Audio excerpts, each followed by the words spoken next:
algunos estarán a lo mejor con la compu o el teléfono al aire libre y otros estaremos en una sala. Un gusto saludarlos a todos nuevamente para esta clase. No sé si, Mariel, tenés algún comentario o algo para hacerles. No, no, hija, está bien. Bueno, yo tengo un pequeño comentario de la primera clase que desarrollamos, que tenía las preguntas simples del final de la exposición, donde en ese momento yo les había preguntado qué entendían por biomas.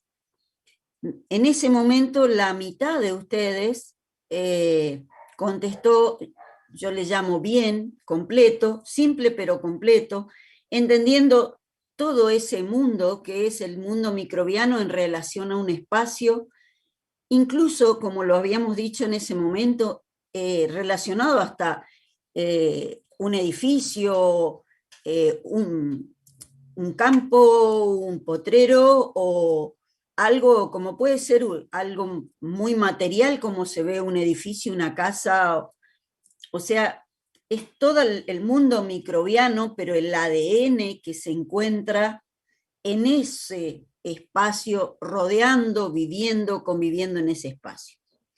La mitad de ustedes lo contestó en ese momento incompleto.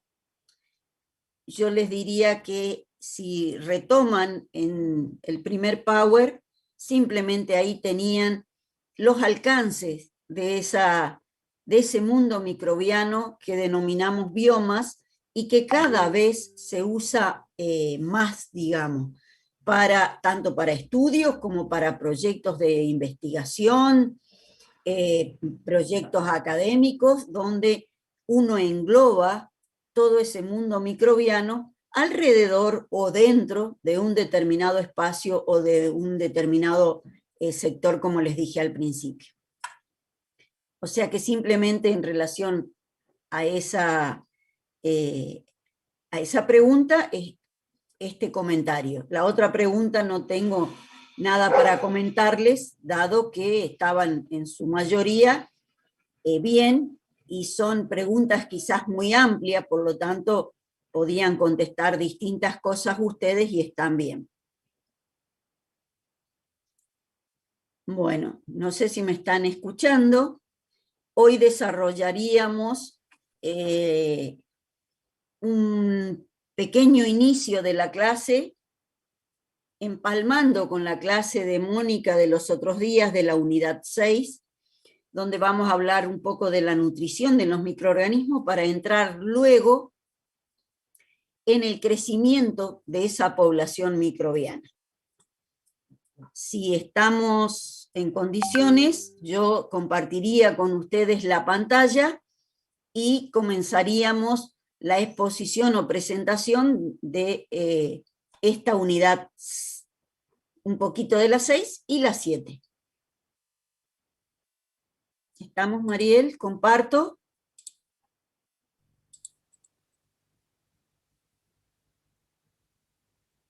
Uy, empecé por el final, disculpen. Ya los despedí hasta la próxima clase.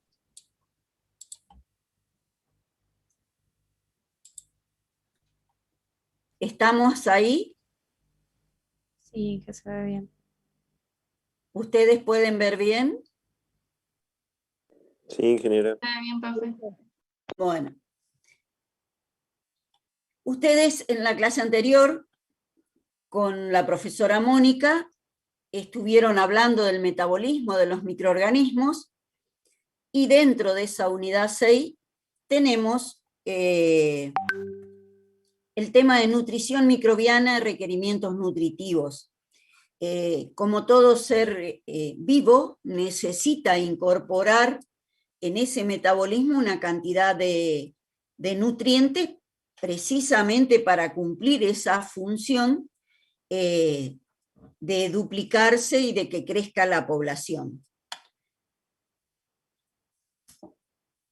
esta autoalimentación, recordemos que los microorganismos que estamos viendo, sobre todo los procariotas o algunos eucariotas unicelulares, tienen que cumplir dentro de una misma célula toda la función tanto de ingreso de nutrientes como de metabolizarlos, ya sea mediante catabolismo, mediante anabolismo, para biosintetizar esas propias estructuras que van a ir necesitando.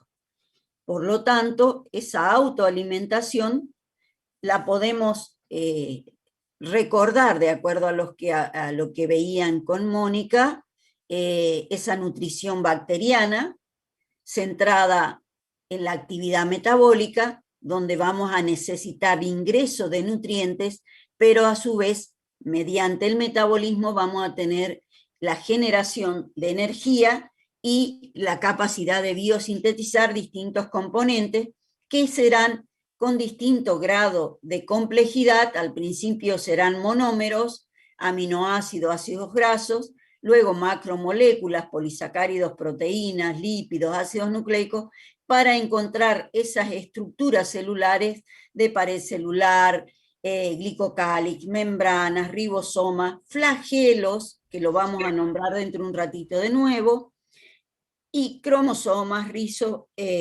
ribosomas, plásmido, todo lo que podamos necesitar dentro de esa estructura celular. ¿Alguien me habló? Bien. Esta imagen ya la habían visto con Mónica, o sea, la clase anterior, donde es importante entender que una célula va a estar compuesta en un 80% por agua y un 20% va a ser una materia seca o la materia seca de esa composición. A su vez, ese 20% va a estar compuesto en gran medida por una composición nitrogenada representadas por las proteínas, en algunos casos hasta un 50%. La pared celular en estos microorganismos es muy importante, representa un 20%, puede haber lípidos, ADN, ARN, completando esa composición celular para cumplir todas las funciones necesarias. Dentro de este tema de la nutrición, tal cual lo decíamos recién, el mayor porcentaje es agua. Por lo tanto, si hablamos de un 80 a 90% de agua en ese organismo, podemos entender la importancia del agua en el ambiente para esa vida microbiana. Van a ver que la mayoría de los microorganismos necesita un buen nivel de humedad, y no estoy hablando de lugares inundados solamente o de un exceso de agua. Estoy hablando de la cantidad de agua precisamente para cumplir esa vida microbiana. Dependiendo de este porcentaje, podemos hablar como recién del 20% o incluso llegar simplemente a un 10% de ese peso seco. Vamos a estar necesitando o integrando una proporción de hidrógeno, de oxígeno. La proporción de carbono es muy alta comparativamente en ese porcentaje, nitrógeno y también otros componentes como puede ser fósforo, azufre, calcio, hierro, manganeso, o sea, tanto macro como micronutrientes. Y la proporción de estos, que ya en la clase anterior los nombraron, puede llegar a un 95% y los otros nutrientes representar solo el 5%.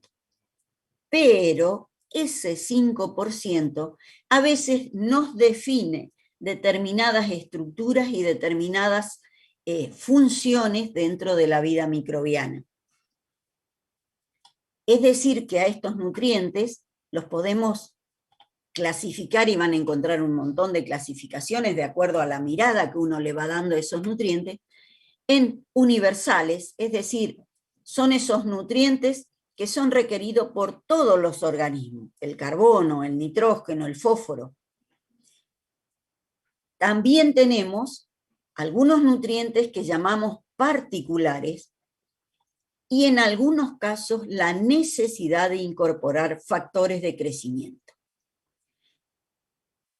A veces los componentes particulares pueden ser, como ustedes lo vienen viendo de otras materias como fisiología, el tema de la relación entre los microorganismos fijadores de nitrógeno y esa posibilidad de tomar el nitrógeno atmosférico y transformarlo de manera que tanto la planta como otros organismos, si son de vida libre, lo puedan tomar.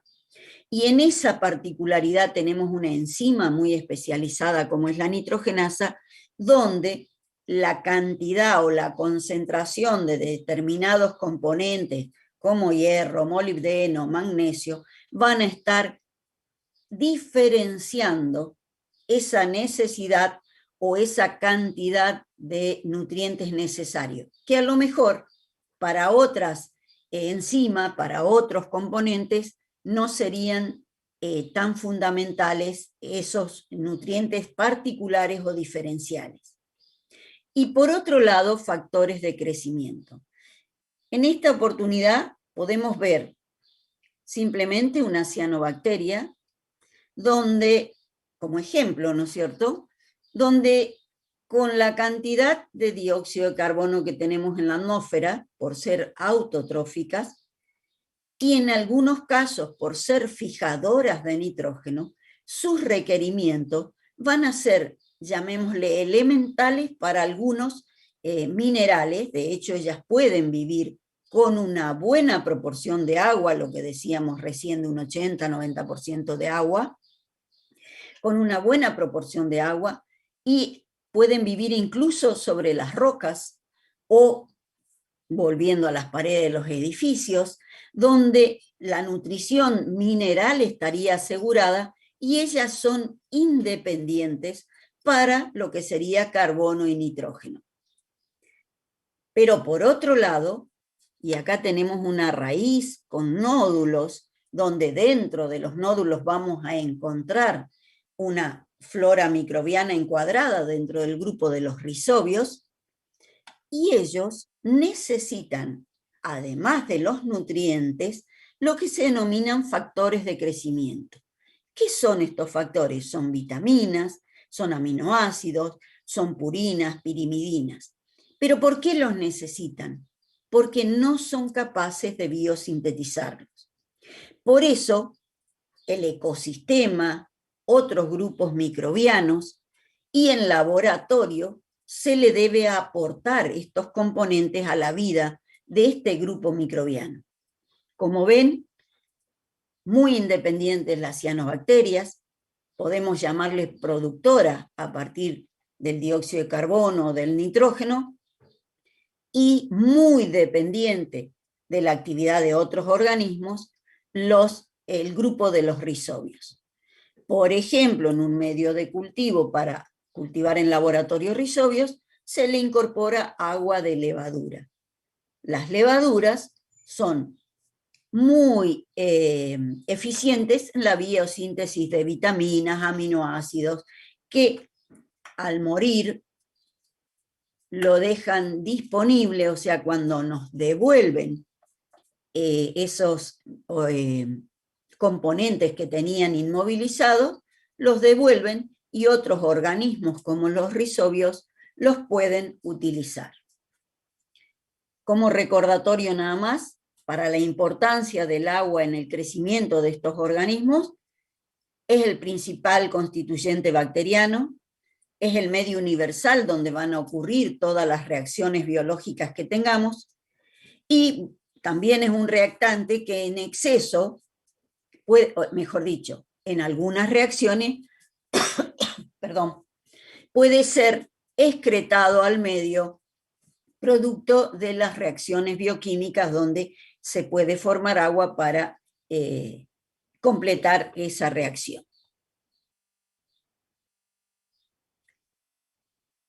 Mirado un poco ese panorama de la nutrición de los microorganismos y asociado a la clase anterior, la unidad 6 completa del metabolismo, de las etapas de ese anabolismo y catabolismo, y dónde se usa la energía y a dónde van los metabolitos precursores, podemos entrar en esta nueva unidad donde vamos a hablar del crecimiento microbiano. Esa multiplicación, las leyes de crecimiento unicelulares, curvas de crecimiento, también vamos a incorporar el efecto del ambiente y algo relacionando el control del crecimiento microbiano. Hasta acá me pudieron seguir. ¿Me escuchan bien? Sí, profe. Sí, profe. Bueno. Sí, ingeniera. Vieron que en estas unidades siempre retomamos este cuadro.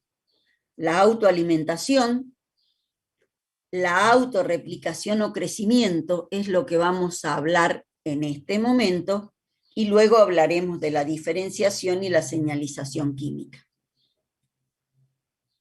Esta autorreplicación o crecimiento se puede dar a nivel de los microorganismos de distintas formas, llamémosle, existiendo una forma típica, conocida, descripta, que es la fisión binaria o bipartición, donde los procariotas van a cumplir en su mayoría con este proceso. Ahora, antes de dar más detalles de este proceso, les quiero hacer hincapié que cuando hablamos de crecimiento microbiano, en estos microorganismos no estamos hablando de un crecimiento celular. Permítanme decirle que la célula esta no se va a diferenciar como los animales y las plantas en distintos órganos, no va a tener etapas de desarrollo como crecimiento, floración, fructificación, ni tampoco va a tener ese crecimiento en masa, como podría ser un engorde, ensanchamiento, acumulación de grasa o algo, o algún otro componente para ese crecimiento unicelular. Eso no se da en esta unidad de estudio del crecimiento microbiano. Cuando hablamos de este crecimiento, hablamos del crecimiento de la población. Es decir, aumentar el número de células. Si ustedes recuerdan la clase anterior, el metabolismo tenía como objetivo que funcione esa célula, que cumpla todos los mecanismos metabólicos, pero con el objetivo final de lograr estas dos células, es decir, a partir de una célula, dos células nuevas. En este caso de la división celular, vamos a tener un organismo unicelular, procariota, que se va en esta circunstancia como elongar, biparticionar y nos va a dar dos células idénticas. Y si ustedes miran por la coloración de esta ejemplificación, estas dos células son exactamente igual a la primera. Por lo tanto, en este crecimiento microbiano no podemos diferenciar quién es la célula madre y quién es la célula hija, porque simplemente es una célula que se divide en dos células exactamente iguales. Hay microorganismos que pueden tener una diferenciación de un sector de esa célula, completar esa biosíntesis y formar dos células, pero la nueva célula tendrá que ir con el tiempo completando esa similitud con la que le dio origen. En estos casos podríamos decir que hay una madre y una hija. Esta manera de dividirse en determinado sector de la célula puede ser con una pequeña protuberancia, una pequeña yema, llamamos a ver qué pasa con las levaduras. Puede haber una elongación y luego la diferenciación de esa nueva célula. Puede haber realmente la formación de otro organismo y la liberación de ese organismo a partir de una determinada estructura, y en algunos casos esta división celular que llamamos fisión binaria puede darse simplemente en uno de los extremos de esa célula, dependiendo de la forma originaria de esa célula. Simplemente ejemplificando que vamos a ver a partir de ahora la división, la fisión binaria para este crecimiento celular, pero que hay casos particulares donde podemos encontrar otro tipo de esa división celular. Hablando de eucariotas, y yo recién nombré las levaduras, si bien son unicelulares, tienen, por ser eucariotas, la posibilidad de tener divisiones mitóticas, divisiones meióticas, que en los procariotas no las vamos a tener, y a nivel de esa célula vamos a ver que hay una pequeña protuberancia, se forma la nueva célula, una yema o gema, por eso este proceso lo vamos a denominar la gemación dentro de la población de las levaduras, y al final, cuando se desprende esa nueva célula, le queda a la célula madre una cicatriz. Por lo tanto, esta célula va a tener tantas hijas como superficie pueda tener en esa esfera. Es decir, va a tener un número, si bien abundante, limitado de células hijas. En el caso de los procariotas, que decimos que de una célula vamos a tener 2 células hijas exactamente iguales a la primera y no diferenciamos la madre de las hijas, la multiplicación o el crecimiento de la población es indefinido casi, porque uno nos da 2, 2 nos van a dar 4, y así sucesivamente para ir completando el crecimiento de esa población. Retomando este tema de los procariotas, vamos a tener una célula que en una primera etapa va a tener que replicar su material genético, porque para que sean 2 iguales tenemos que tener exactamente el mismo material genético para que vaya a una y a otra.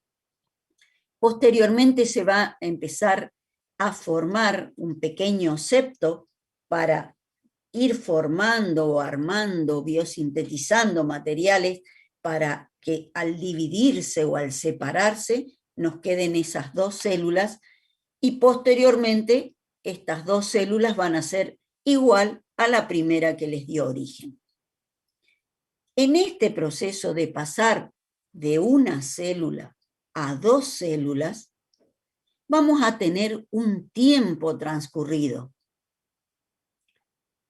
Tenemos, como dije recién, o repasando, una célula, el material genético, la duplicación o replicación de ese material genético, el comienzo de la formación de ese septo y la separación de las 2 células.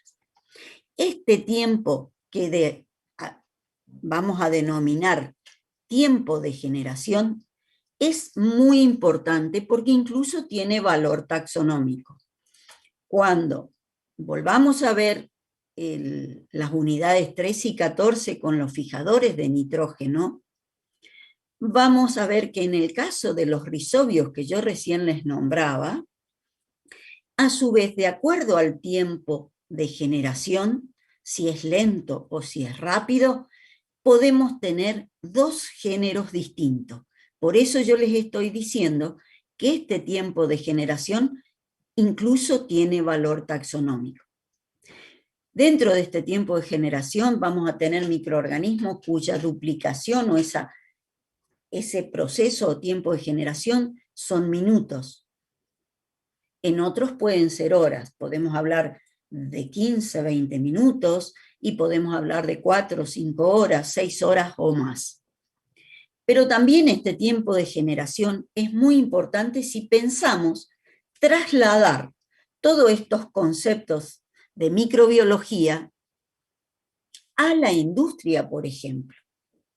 Si tengo que armar un determinado fermentador para que crezca la población de un microorganismo determinado, yo tengo que conocer el tiempo de generación para saber la cantidad de nutrientes, como decíamos recién, le tengo que aportar, para conocer en qué tiempo esa masa microbiana, esa población microbiana me va a ocupar el fermentador, cuándo tengo que sacar parte de la población, cómo manejar en la industria la producción de determinado grupo microbiano o más específicamente de determinado microorganismo. Porque yo recién les decía el ejemplo de Rhizobios, donde Bradyrhizobium y Rhizobium tienen distinto tiempo de generación, por lo tanto, si yo quiero preparar un inoculante con uno o con otro, los tiempos que van a tener que estar adentro de esos recipientes para que crezca la población microbiana, la cantidad de nutrientes, va a ser diferente. Por eso es muy importante conocer el microorganismo y cuánto demora, qué tiempo necesita para pasar de una célula a 2 células. Si ustedes se acuerdan de cómo representar una población, en este caso, si uno empezara con una célula, nos da 2 células nos dan 4, 4 nos dan 8, después nos dan 16, siempre en la duplicación, después 32, como tenemos aquí, en un espacio de tiempo y el crecimiento de la población. Ahora, va a llegar un momento que yo tengo una población de 1 millón de células. La duplicación me va a llevar a 2 millones de células. Si yo quisiera seguir representando, el espacio donde represento me sería imposible. Fíjense que acá en toda la primera etapa no se diferencia 2, 4, 8, precisamente por la escala que yo tengo. Y pasado de 1 millón, 2 millones, 3 millones de células, ¿qué es lo que vamos a tener en una población, en un inoculante? En un determinado ecosistema son millones de células, no los podríamos estar representando en esta posibilidad. Es por eso que a nivel de microbiología vamos a trabajar, se trabaja, porque no es que nosotros implementamos se trabaja con el logaritmo de estos valores de crecimiento microbiano de la población. Entonces, cuando uno trabaja con el logaritmo en base 10, fíjense que acercamos esos valores, hacemos lineal ese crecimiento poblacional y a su vez lo podemos ir graficando y entendiendo. Ustedes van a encontrar, por ejemplo, que en los marbetes de los inoculantes le figura 1 por 10 a la 9, 1 por 10 a la 8, o 2 por 10 a las 6 o a las 7. Son números grandes, son millones o miles de células que tenemos que tener dentro de ese espacio, en ese medio de cultivo, en esa población microbiana. Cuando uno quiere nombrar y cuantificar esa población microbiana, hablamos que el número de esos microorganismos de esa población va a estar dado por el número inicial de células, por 2, porque hablamos de bipartición, y por el número de generaciones que estemos contando.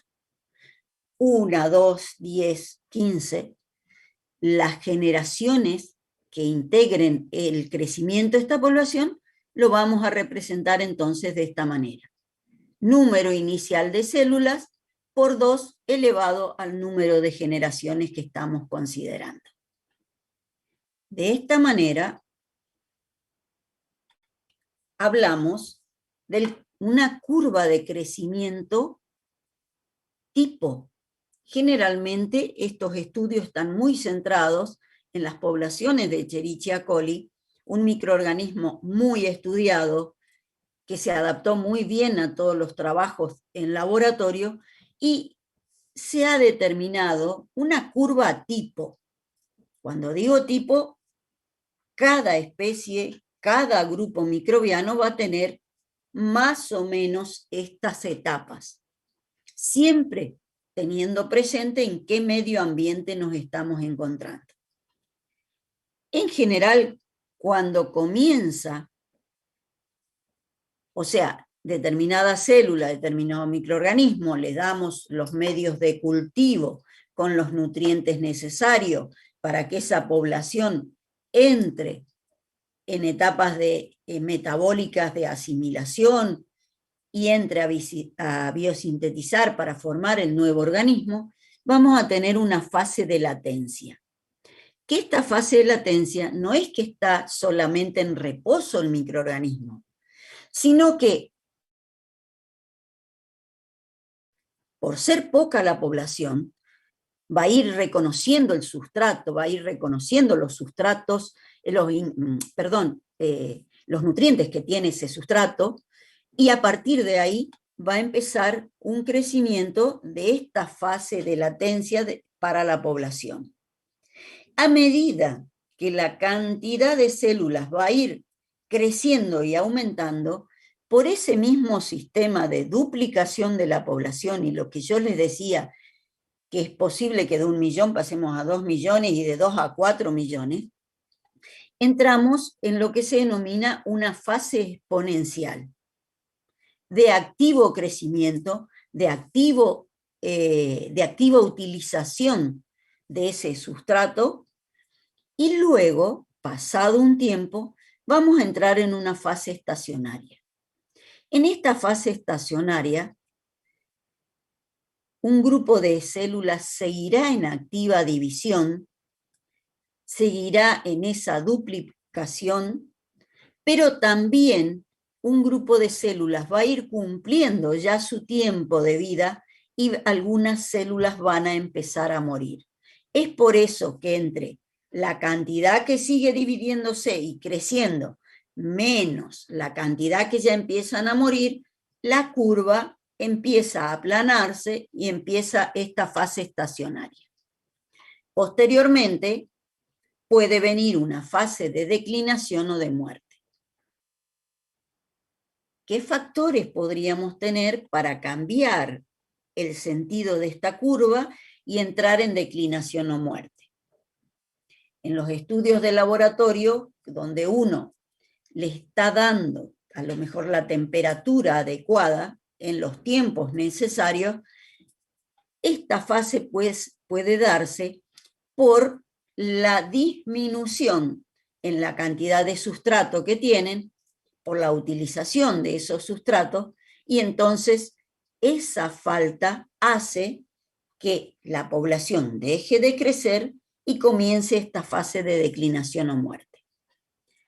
Si hablamos de un ecosistema, esta fase de declinación pueden ser factores ambientales, modificar drásticamente la humedad, por ejemplo, en el ecosistema suelo, la temperatura, también la falta de sustrato, del ingreso de esa materia orgánica que necesitamos para la vida microbiana. Por lo tanto, se puede dar también en el ecosistema esta fase de declinación o muerte. No la vamos a ver así perfecta, por eso reitero esta curva de crecimiento tipo para poder estudiar el comportamiento de la población microbiana. En la industria, lo que yo les decía recién de de la producción de determinado, por ejemplo, inoculante a partir de determinados microorganismos, va a suceder o puede suceder que yo pueda garantizar un ingreso constante de sustrato, va a haber un crecimiento continuo de esa población microbiana y por otro lado podría estar extrayendo o colectando el resultado de esa vida microbiana. Y si no, dependiendo del tipo de cultivo, tendríamos este tipo de curvas donde a medida que crece la biomasa microbiana, va a ir decreciendo el sustrato y lo podemos relacionar con la curva anterior, donde empezaba la etapa de declinación. Ahora, si a esta presencia de sustrato, con estos mecanismos de cultivo continuo, nosotros inyectáramos o agregáramos mayor sustrato, esto podría no tener, un declinamiento tan rápido como para frenar el crecimiento de esa población. Esto podría ser en la industria, pero si ustedes piensan en un bosque, en un pastizal, en un cultivo, el ingreso de materia orgánica puede ser durante todo el año, a veces más, a veces menos. Entonces, la vida microbiana va a estar también muy atada, muy relacionada a ese ingreso de sustrato o de material con los nutrientes necesarios para esta vida microbiana. En este cultivo continuo, si fuera un tema de temperaturas, podemos ejemplificar que a través del tiempo, de acuerdo a la variación que tengamos en la temperatura, vamos a tener etapas de gran crecimiento, esa etapa exponencial muy marcada. Cuando hay cambios en la temperatura, puede estar en una etapa de estacionamiento, cuando vuelve a cambiar o aumentar la temperatura o cambiar el rango, buscando el óptimo para esa población microbiana, puede ir retomando las diferentes actividades.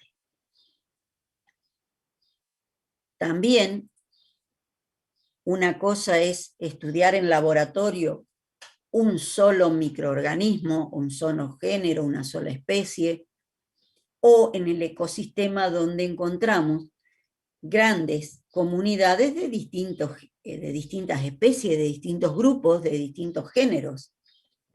Y puede suceder a partir de la competencia por el sustrato que una especie tenga este tipo de crecimiento cuando está sola, otra especie tenga este tipo de crecimiento o esta representación del crecimiento cuando está sola, pero cuando ambas poblaciones están juntas, lo que puede suceder es un crecimiento mucho menor de cada una de las poblaciones, dependiendo de la concentración de sustrato, y acá dependiendo también del tiempo de generación de la especie A,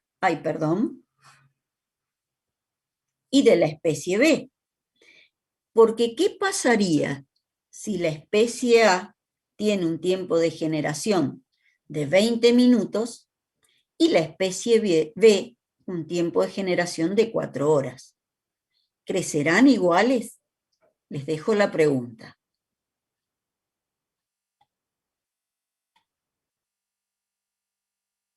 Claro, por ese tiempo, por eso la importancia de conocer el tiempo de generación de una población que estamos estudiando. Porque también la cantidad de sustrato, la asimilación, la biosíntesis, la velocidad de crecimiento va a determinar esa relación de una población en relación a la otra población. En varias oportunidades le dije que todo esto también va muy relacionado al ambiente.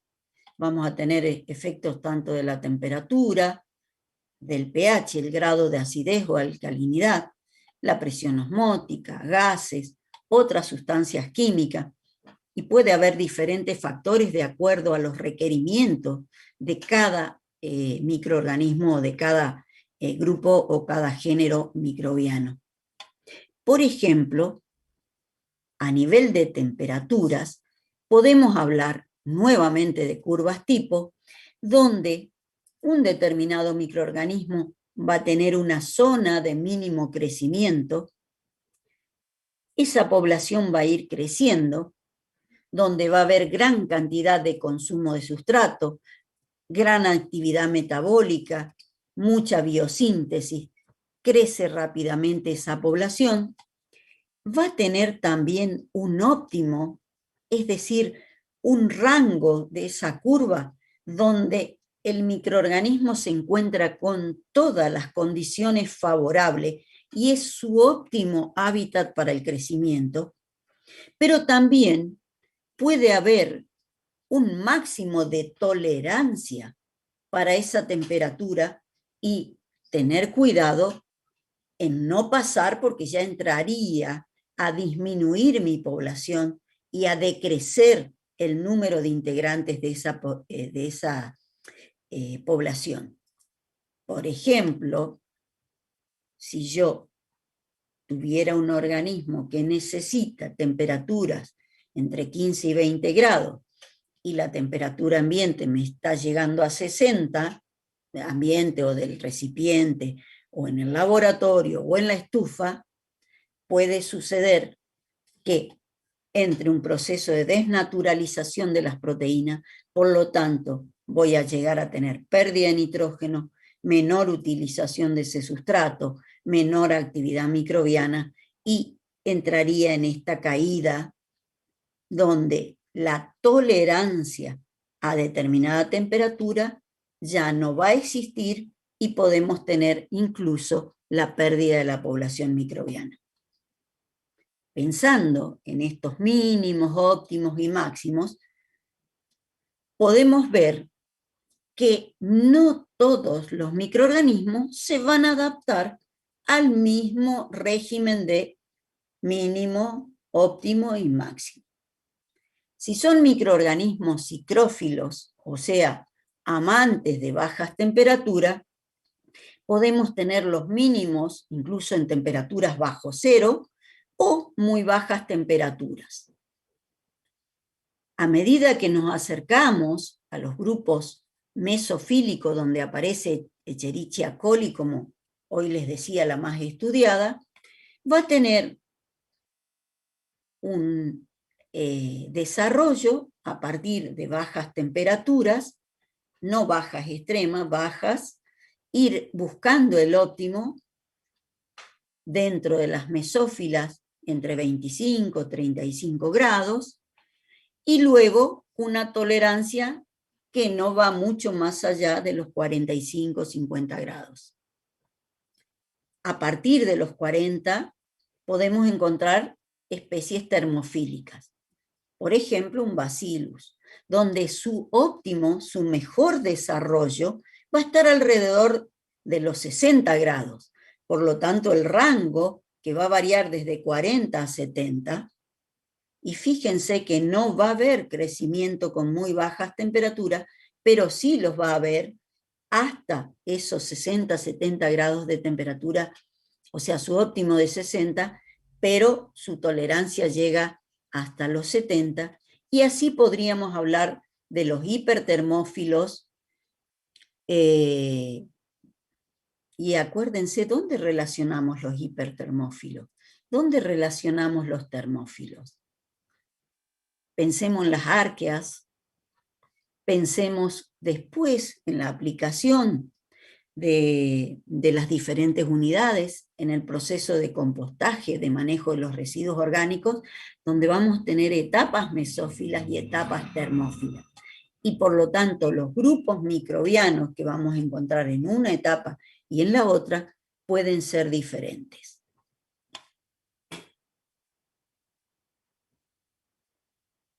Dentro de los ejemplos vamos a tener géneros psicrófilos, mesófilos, termófilos, termófilos extremos lo llaman en este caso, y hipertermófilos, donde nosotros, si ustedes van rescatando a través de los prácticos, los más nombrados, los más conocidos, muchos los tenemos en el rango mesofílico.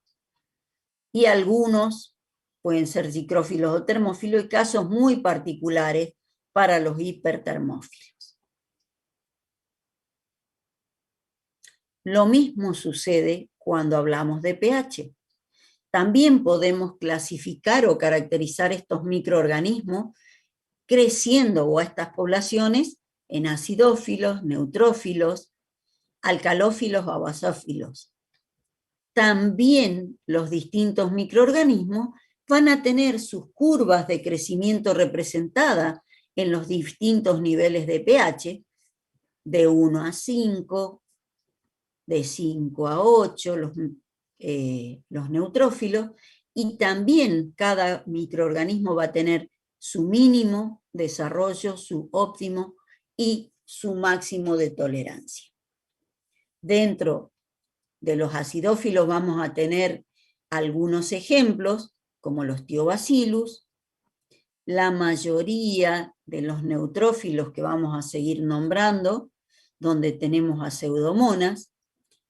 Acá hay un ejemplo como Lactobacillus, que ustedes ya, por los prácticos, pueden asociarlo con el práctico de silaje.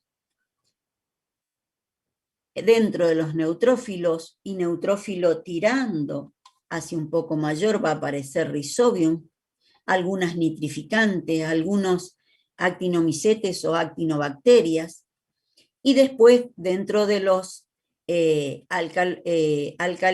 alcalófilos, o basófilos, también vamos a tener algunas especies, quizás no tan conocidas o no tan rescatadas en nuestras actividades diarias dentro de la microbiología agrícola. Dentro de la presencia de gases, el más importante dentro de nuestra actividad es la presencia del oxígeno, que a nivel de ecosistema nos va a dividir dos ambientes muy diferentes, como puede ser oxigénico o anoxigénico, ¿no es cierto? Aeróbico o anaeróbico. El crecimiento de la población microbiana, cuando son aerobios estrictos, es decir, que sí o sí necesitan esta presencia de oxígeno, los vamos a encontrar creciendo esa población en la interfase líquido-aire, donde la mayor proporción va a estar centrada en la utilización de esos sustratos con la presencia de oxígeno. En el caso del otro extremo, los anaerobios, ¿dónde los vamos a encontrar? A igualdad de condiciones en el fondo del tubo, donde se va a desarrollar con una tensión de oxígeno muy, muy baja, o precisamente por ser anaerobios, sin esa presencia de oxígeno, y no vamos a tener desarrollo en la interfase o en la superficie de ese medio líquido que estamos analizando. Ahora, vamos a ir, antes de los aerobios facultativos, a hablar de los microaerófilos. Los microaerófilos, fíjense dónde están situados. Son microorganismos que sí necesitan oxígeno, pero necesitan en poca cantidad. Es decir, se van a desarrollar un poquito más abajo de la interfase, pero siempre en una zona aeróbica. Los aerobios facultativos y los anaerobios aerotolerantes o con cierta facultad para tolerar el oxígeno van a tener un crecimiento variable dentro de esta estructura de un tubo de ensayo con medios de cultivo. Si son aerobios, va a predominar en la interfase relacionada al oxígeno, pero también puede haber microorganismos que toleren esa falta de oxígeno en distintos niveles. en el otro lugar, si son anaerobios, pero pueden tolerar cierto nivel de oxígeno, los vamos a encontrar distribuidos en todo ese espacio, tanto de la interfase líquido-aire como en el fondo de donde haya baja tensión de oxígeno o nula. Lo mismo podemos decir de las curvas de crecimiento de las poblaciones en el caso de la presencia de sales. En el caso de Escherichia coli, no es halófita, de acuerdo a este esquema y a esta situación. Por lo tanto, fíjense, la curva de crecimiento está en un espacio, necesita el sodio, va a necesitar, pero en una mínima proporción. En cambio, luego aparecen los aerotolerantes, los halófitos y los extremadamente halófitos. Recuerden que también tenemos microorganismos viviendo en las salinas, por ejemplo, donde van a tener también un mínimo, un óptimo y un máximo de tolerancia a esa concentración de sales. En este caso, el ejemplo es con cloruro de sodio, donde cada grupo podrá tener mayor o menor posibilidad de ese crecimiento de la población microbiana.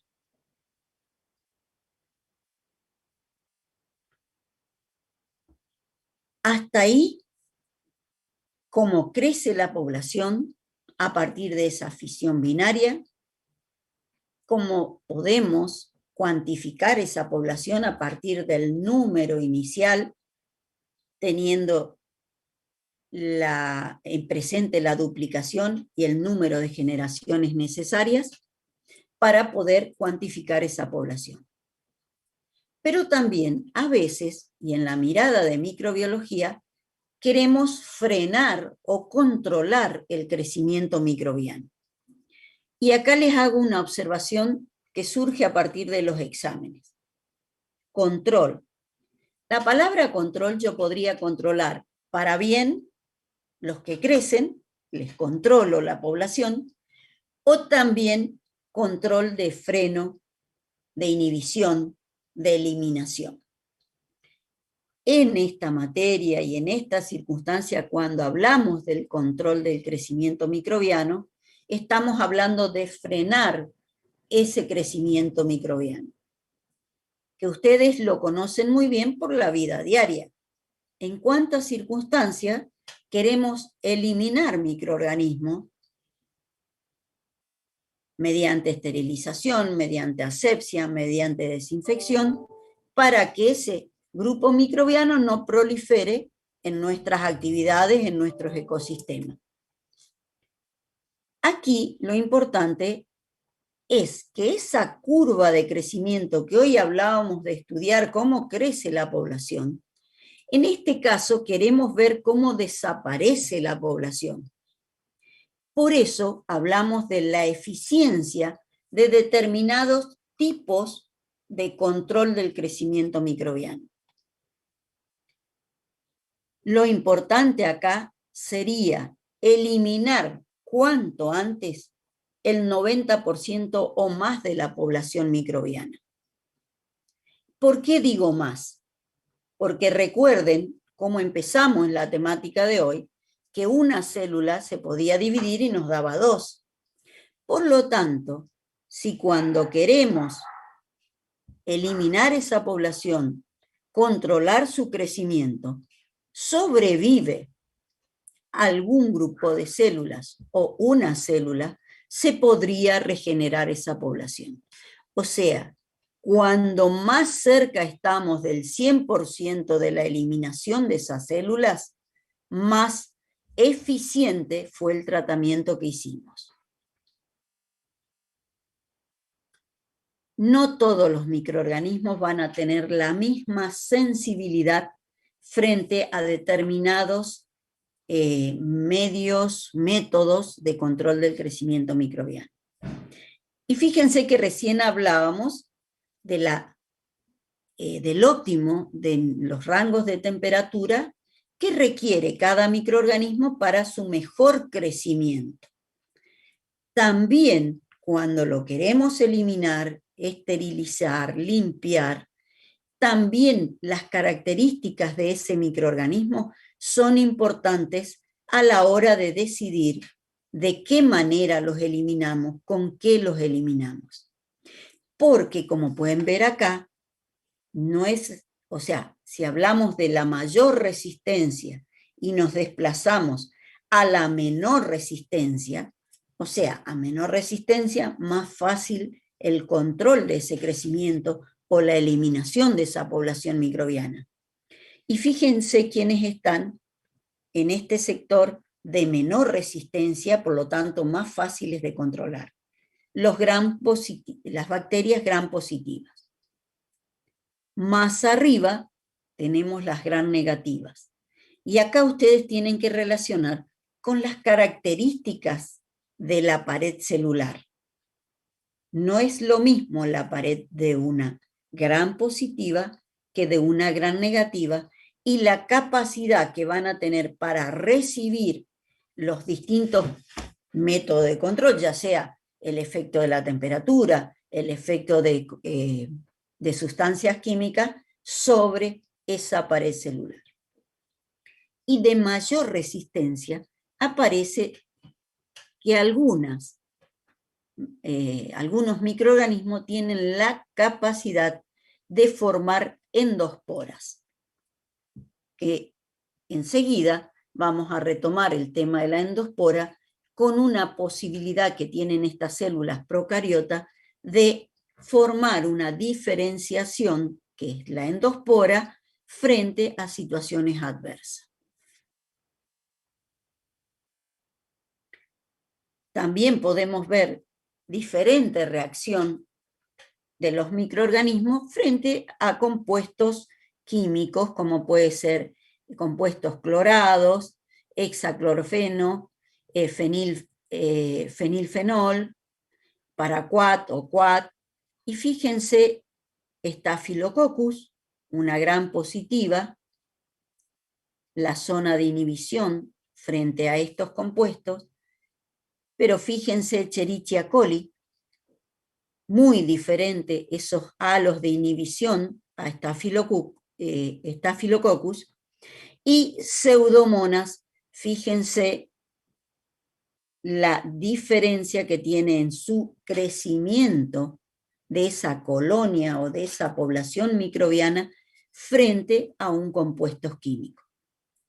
Si uno tuviera que buscar qué compuesto químico va a alterar el crecimiento de una población no deseada, uno tendría que apoyarse en este tipo de pruebas como para ver cómo reacciona el microorganismo frente a los diferentes compuestos químicos. De todo esto que hemos venido hablando, deben tener siempre presente que lo más importante es conocer el microorganismo. Conocer sus mínimos, sus óptimos, su máximo, dónde un determinado factor lo puede alterar, lo puede modificar, qué tolerancias tiene. Cuando hablo de tolerancia, hablo en qué rango entre un mínimo y un máximo puede crecer la población o dónde puedo lograr eliminar esa población. Cuando uno conoce el microorganismo, las características, los requerimientos nutricionales, los requerimientos ambientales, estamos en condiciones de tomar las determinaciones, ya sea para fomentar el crecimiento de la población microbiana, como para eliminar determinada población no deseada. Y acá enganchamos con diferenciación, que es lo que yo recién les nombraba con la endospora. Hay microorganismos capaces de frente a una situación adversa formar estas endosporas. Por lo tanto, una vez que se forma la endospora, se autoelimina el resto de la célula, queda en esta endospora el material genético y un sustento para un determinado periodo, y cuando esa situación adversa se revierte, por ejemplo, una tremenda sequía como hemos tenido en los meses anteriores, cuando llueve, esa espora tiene la capacidad de regenerar esa célula y volver a la vida normal. Ahora, si yo pienso que tengo que eliminar un microorganismo no deseado, pero que es capaz de formar endospora, por ejemplo, cuando aumenta la temperatura, yo tengo que tener muy presente esta posibilidad para poder eliminarlo. Cuando vean todos los métodos de control del crecimiento microbiano, van a rescatar la posibilidad de tindalizar o de hacer controles secuenciales, de manera de que tratamos de eliminar el máximo de células viables. Si es un microorganismo capaz de, por diferenciación, formar estas endosporas, darle el tiempo necesario, volver a darle situaciones de bienestar, mejorando la temperatura, la humedad, y llegar de esta manera a poder, en esta nueva etapa, eliminar a los microorganismos.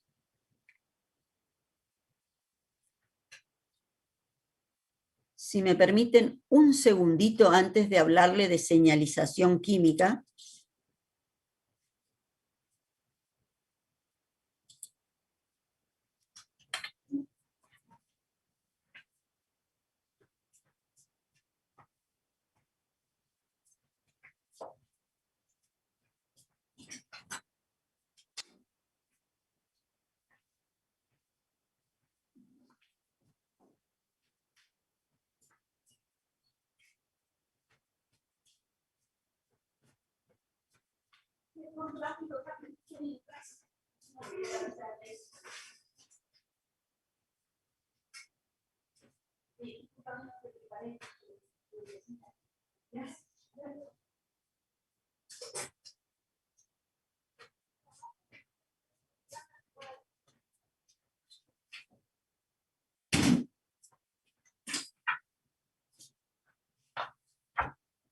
Discúlpenme, les pedí las disculpas un segundito.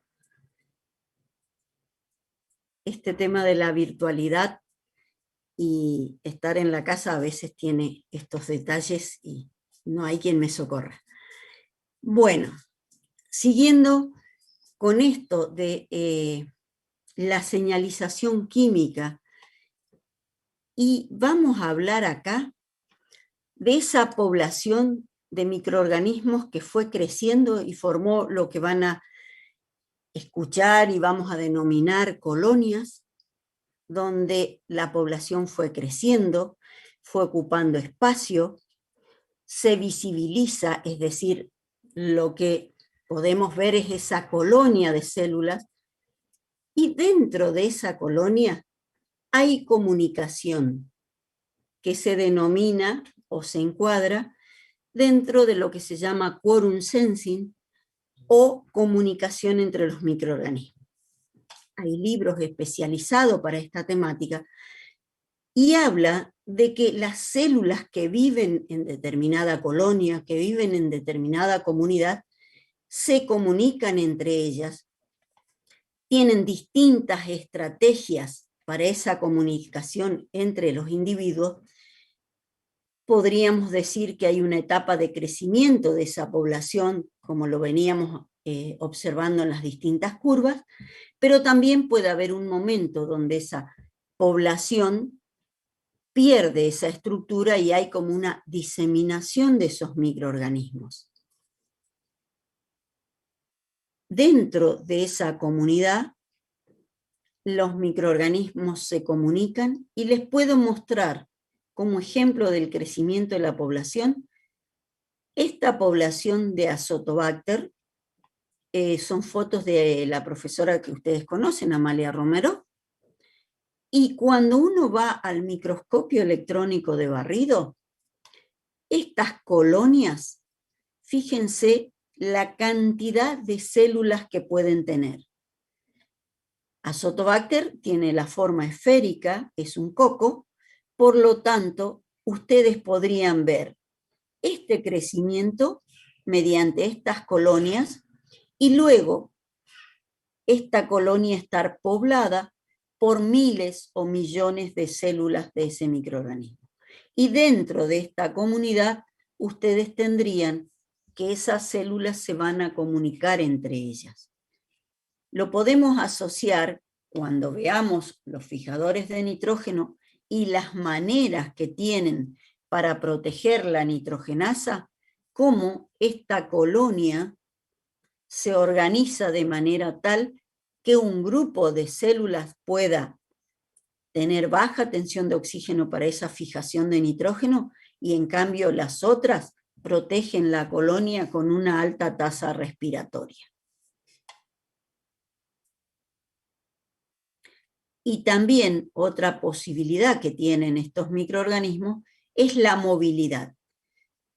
Dentro de las diferenciaciones de las estructuras de esa célula, vamos a poder tener la posibilidad de encontrar células capaces de tener flagelos, de tener pilis, de tener distintas pequeñas estructuras que pueden facilitar la movilidad. En el caso de que algunas no tengan esa posibilidad, van a depender mucho del medio ambiente, de la concentración, de la cantidad de agua que pueda tener para facilitar ese movimiento, ese traslado de las células, pero en muchos casos, al tener los flagelos, pueden ser realmente independientes y en ese medio donde se encuentran, tener esa distribución en el ecosistema a partir de la posibilidad de esa movilidad que tenemos. Hasta aquí llegamos con la presentación de esta unidad 7 que es de crecimiento microbiano, de control del crecimiento microbiano, y completamos un poco esas funciones de la célula que veníamos diferenciando en autoalimentación, crecimiento, diferenciación, movilidad y la comunicación entre las células. Ustedes pueden encontrar esta temática en el libro de Madigan o en el Brook que llamamos siempre, en Ingraham, o sea, en los mismos donde vieron las unidades 6 de metabolismo o de taxonomía en la 2, pero también hay otros libros que pueden aportar, como les decíamos al principio, si tienen algún allegado de medicina, de veterinaria, de odontología, con el CINCER, que tiene la microbiología general exactamente igual que los 2 primeros libros que les nombramos.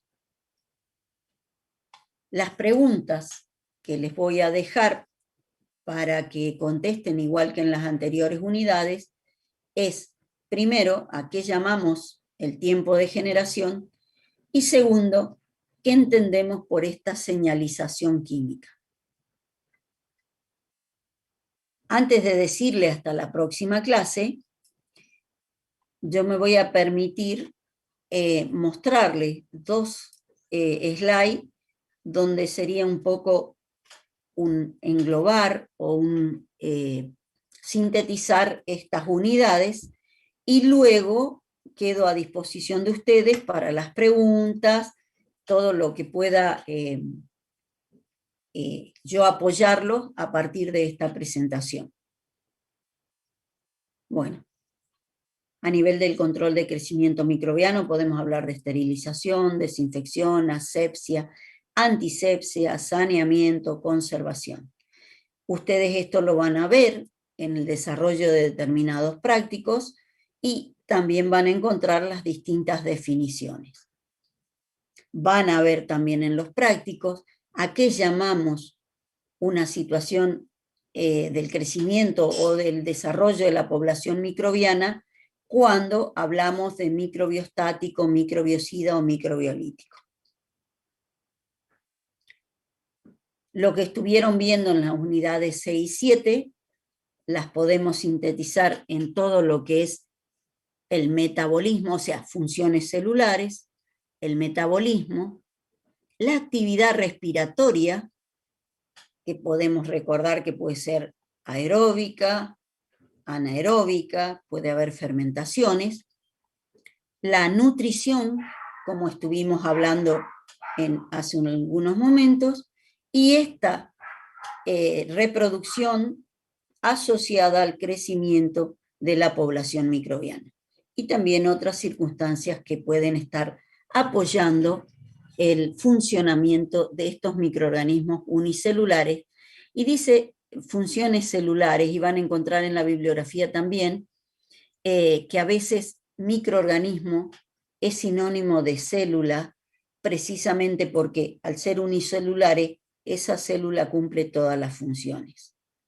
Y esto es recordatorio de lo que ustedes vienen viendo tanto en la unidad 6 como en los prácticos, donde se encuadra cada grupo microbiano de acuerdo a sus necesidades nutricionales, si son organótrofos o heterótrofos, litótrofos, autótrofos, los fotótrofos, si son organótrofos, heterótrofos, y los ejemplos en cada uno de los casos. Hasta aquí he llegado yo y quedo a disposición de ustedes para lo que me siguieron. Lo que yo no les dije al principio de la clase es que no duden en hacerme volver o preguntarme en el medio de la clase, dado que por la virtualidad yo no los veo a todos ustedes, y si no intentan entrar, muchas veces no puedo detectar dónde están sin entenderme, o si voy muy rápido o muy lento. Dejo de mostrarles este Power y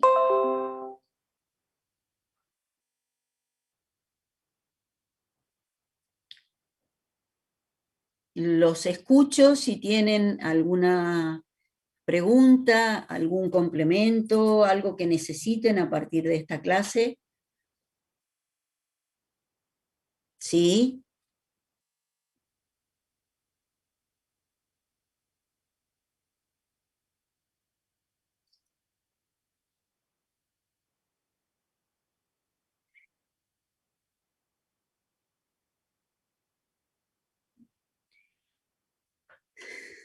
Puede ser a partir de la comunicación que han tenido, pero muchas veces la intervención del ambiente ha hecho que esa agrupación les dé, llamémosle, funciones un poco diferenciales que hacen que se hayan agrupado, pero estaríamos dentro de la evolución de las especies, y lógicamente la comunicación por los estímulos químicos, bioquímicos, biogeoquímicos que tienen, van a ir haciendo a ese complemento de la evolución.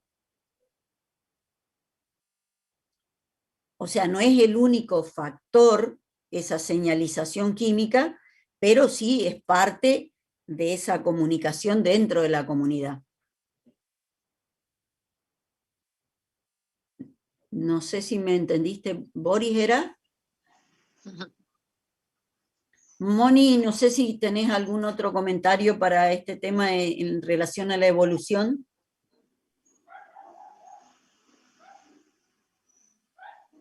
No te escucho, Moni.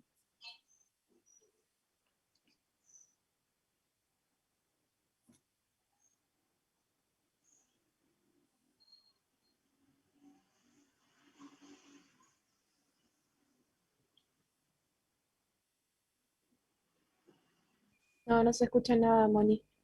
Bueno, le completamos en la próxima clase tu comentario, dado que se agudiza el tema de audio. Otra pregunta, profe. El tema de la señalización, ¿puede ser carácter taxonómico de la señalización? ¿Tiene Sí, importancia? sí puede ser carácter taxonómico de acuerdo a cómo cada grupo tiene sus características de vida y su manera de comunicarse dentro de determinado género, de determinada especie, y puede haber señalizaciones comunes o señalizaciones más especializadas de acuerdo a la especie.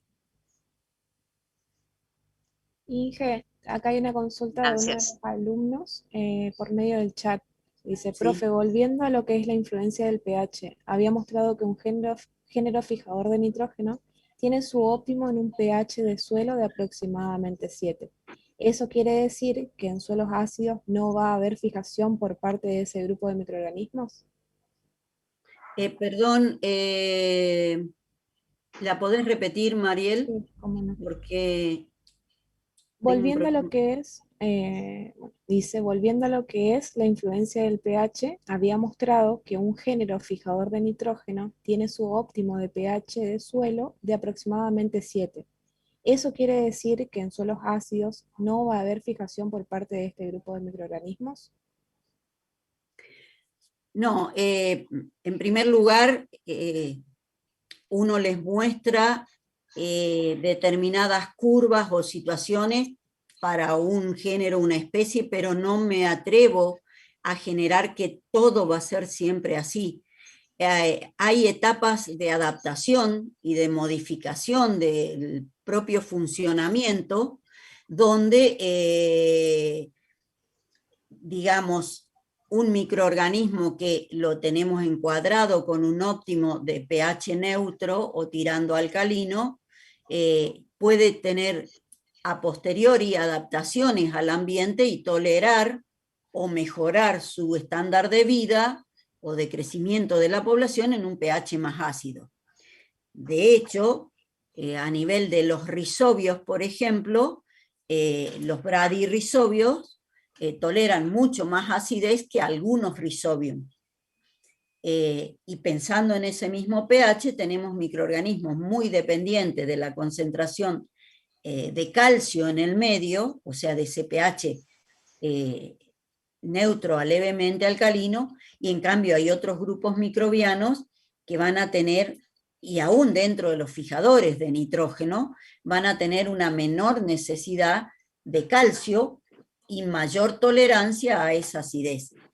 Incluso recuerden que a veces hablamos de un género, pero hay distintas especies dentro de cada género y puede haber dentro de esas especies más adaptadas a uno o a otro. O sea, yo no me atrevo a asegurar que no hay microorganismos fijadores de nitrógeno en suelos más ácidos. Les diría, hay distintas especies, distintos géneros. De hecho, Beijeringia tolera mucha mayor acidez y es un fijador de nitrógeno. En cambio, Azotobacter, que yo les nombraba recién, es muy... él necesita o, suelos neutros a levemente alcalino. Es muy dependiente de la proporción de fósforo y calcio que pueda tener en ese pH. No sé si te completamos, Elsa. Sí, muchas gracias. Gracias, ingeniera. Quedó claro, dice el alumno, gracias, profe. Martín, Hugo Martín, Sí. dice eso, perfecto. ¿Algún Profe, otro? ¿Sí? ¿Quién a mí es? no me, sí, a mí no Manuel. me quedó claro lo que es en el control del crecimiento la zona de inhibición. Bien, cuando uno habla del control de crecimiento de esa zona de inhibición, eh, podés imaginar o pueden imaginar una caja de Petri. Es, no sé si ya vieron siembra en algún microorganismo sembrado en el práctico. Bueno, es una caja redonda de vidrio donde va a tener un medio de cultivo gelificado, generalmente con agar o con gelatina, y sobre esa superficie se colocan esos microdiscos con distintas sustancias inhibitorias o para eliminar el microorganismo. O sea, podrán ser insecticidas, fungicidas, herbicida, podrá ser agua lavandina, cloro, otros desinfectantes. Y en la caja esa uno siembra un grupo microbiano o un género y una especie determinado y ve cómo crecen o no alrededor de determinado disco.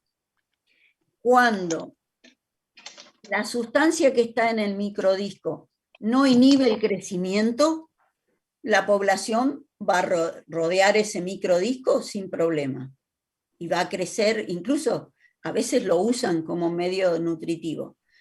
En cambio, si ese compuesto que estaba en el microdisco inhibe el crecimiento de la población, se va a hacer un halo alrededor donde el crecimiento va a ser menor. Pero también yo podría tener la inversa, es decir, en esa caja, una caja, pongo todo el compuesto y le pongo microdiscos con cultivos o alrededor con los cultivos que quiero estudiar. En ese caso, el crecimiento de la población va a ser desde el disquito hacia afuera o no. Lo importante es que ustedes entiendan que donde siembro el microorganismo y tengo el compuesto que quiero evaluar, si el microorganismo se ve dañado o afectado por ese compuesto, no va a crecer la población microbiana. Ahora, si lo tolera, la población se va a desparramar o va a crecer. No es igual la relación microorganismo, compuesto químico, compuesto que estoy controlando o queriendo probar, no va a ser igual para todos los microorganismos, ni todos los microorganismos con todos los compuestos. No sé si te quedó claro o te he aumentado la confusión general. Sí, profe, ahí entendí. Gracias. Bueno. Mari, Sí, Mónica, creo te que ahora escucho. sí puedo, sí, cambié a otro dispositivo. Mari, la pregunta, perdón, era, me quedó la de pH y fijadores de nitrógeno en particular, que esa si bien podemos, digamos, después desarrollarla cuando veamos lo que es simbiosis y demás, pero sí estamos totalmente de acuerdo en que hay especies, incluso dentro de rhizobios y de bradyrizobios, se han seleccionado, digamos, especies particulares, biobares particulares dentro de esas especies que son resistentes a pH ácido, como por ejemplo, justamente el que van a usar en los trabajos prácticos para inocular, que es Rhizobium tropici CIAD 899, por ejemplo, que se usa mucho en los suelos ácidos de Brasil, de hecho ahí fue aislada. Tienen, de acuerdo a los biobares, tienen diferentes capacidades o diferentes mecanismos de resistencia a pH, ¿sí? Esa es una de las preguntas que yo escuché, y creo que la otra fue de señalización, que digamos más basada en la parte evolutiva, que uno tendría ahí que hipotetizar bastante sobre el tema, sobre todo pensando en que los organismos pluricelulares hay que recordar que salieron salen de la línea eucariota, y nosotros hasta ahora estábamos conversando acerca y hay quorum sensing particularmente en las células procariotas, digamos. Más allá de eso, a mí lo que me gustaría es que tengan en cuenta que ese quorum sensing nos sirve o les sirve a las bacterias, digamos, para casi todos los procesos en los que tiene que alcanzar un número mínimo determinado en el ecosistema, como por ejemplo para las infecciones, para la patogénesis, para la misma fijación de nitrógeno, para lo que es la infección, por ejemplo, de una leguminosa, llamémosle infección o llamémosle invasión digamos, de la leguminosa, tiene que alcanzar un número mínimo celular. y digamos, todas esas funciones que la bacteria tiene que realizar organizándose en un número mínimo, la realiza a través del quorum sensing. O sea, ahí está la importancia de organizarse.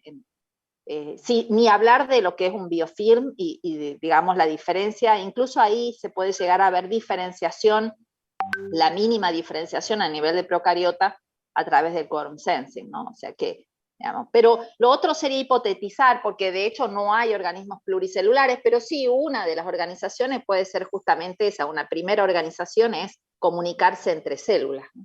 Pero falta toda la desdiferenciación y diferenciación que tienen los pluricelulares con sus tejidos particulares. No sé si eran esas dos, me parece que eran esas dos. Sí, creo que sí. ¿Alguna otra preguntita?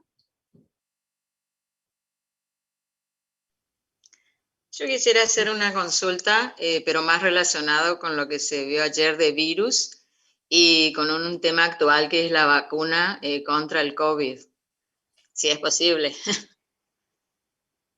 Y yo te diría que preguntes, pero yo no garantizo el tener la respuesta.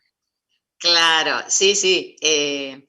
Mónica, no sé si puede, porque a nivel de Virólogas no somos. Sí, viróloga no, no no. son, medicina menos, yo. Claro, es con respecto a lo que se habla de que la vacuna es un virus atenuado, ¿verdad? Ujú. Y al introducirse en el organismo, existe la posibilidad de que el ácido nucleico del virus se una al ácido nucleico de las células humanas, como sucede en el caso de los virus y las bacterias. O sea, es el ciclo lisogénico. Exacto. ¿Existe esa posibilidad? A ver, yo creo que, y luego le paso el micrófono a Mónica, yo creo que hay distintos tipos de vacuna. O sea, hay de virus atenuado, que son lo que llaman el modelo más antiguo, que es una de las chinas. Las otras pueden tener porciones de ARN y no están atenuados. Por lo tanto, ahí hay una diferenciación importante en el comportamiento que pueda tener esa carga viral, microbiana, viral que pueda tener la vacuna. Y el comportamiento con nuestro cuerpo, yo te puedo decir que era también mi cuestionamiento ante la necesidad o no de vacunarme. Así Sí. que sí, no, comparto totalmente tu inquietud. No la resolví personalmente completa, pero sí estoy vacunada y me tocó la rusa. Así que, Mónica, no sé si tenés algún detalle más de la diferenciación, por ejemplo, entre la de virus atenuado y la que tiene ARN. La porción de ARN no tiene... Claro, sí, sí, sí, ingeniera. Después hay un aporte acá de un compañero en el chat, si quieren se las leo. Bueno. Disculpen que me meta, lo que había escuchado es que las vacunas Sinopharm sí usa el virus atenuado. El resto, como la Sputnik, usan adenovirus humanos con su ARN mensajero modificado para producir las proteínas Spike y que de esa manera se produzcan los anticuerpos. Me mató. Exacto, no, es, al menos cuando yo digo una de las chinas es la Sinopharm. Las demás no encontré otra con virus atenuado. El tema de virus atenuado es todo lo que recibimos con las vacunas antigripales. Claro, Y de la efectivamente. poliomielitis. O sea, es como una metodología más antigua, pero que como que estamos acostumbrados a recibirlas. Sí, sí, sí. Y la otra son metodologías mucho más nuevas y no tengo más respuesta, pero me parece que Mónica se nos fue. Muchas gracias, ingeniera. Yo Ahí creo que volvió es a un ingresar. tema para seguir mirando. Sí, efectivamente. Y de última, la definición es casi personal de si me vacuno o no me vacuno y qué significa no vacunarse a nivel social, sin desconocer lo que puede pasar en cada uno de los organismos que a su vez funcionamos a veces diferentes. Tenemos Sí. reacciones diferentes, estado, llamémosle sanitario, diferente.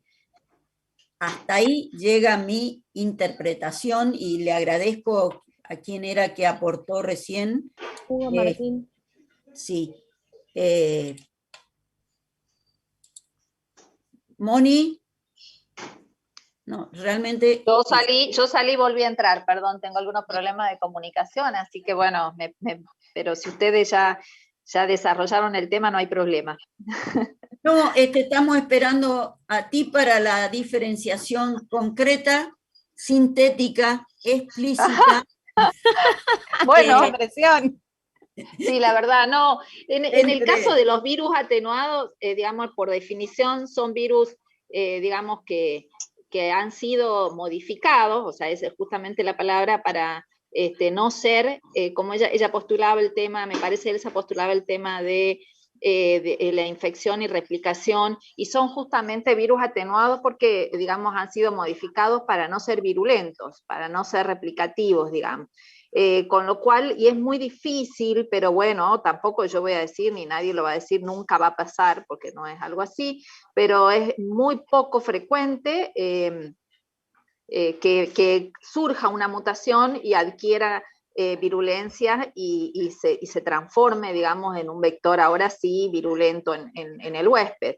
Además, digamos, por la historia que tienen estos vectores, porque son vectores que se han usado para la mayoría de las vacunas que vienen hasta ahora, incluso las de la gripe A y demás, muchas de ellas. Y bueno, previamente también, me imagino que Mari les habrá comentado que es digamos, un tipo de vector que se ha usado en una cantidad de vacunas previas, es uno de los más usados. Este tipo, digamos, de vector, un virus atenuado.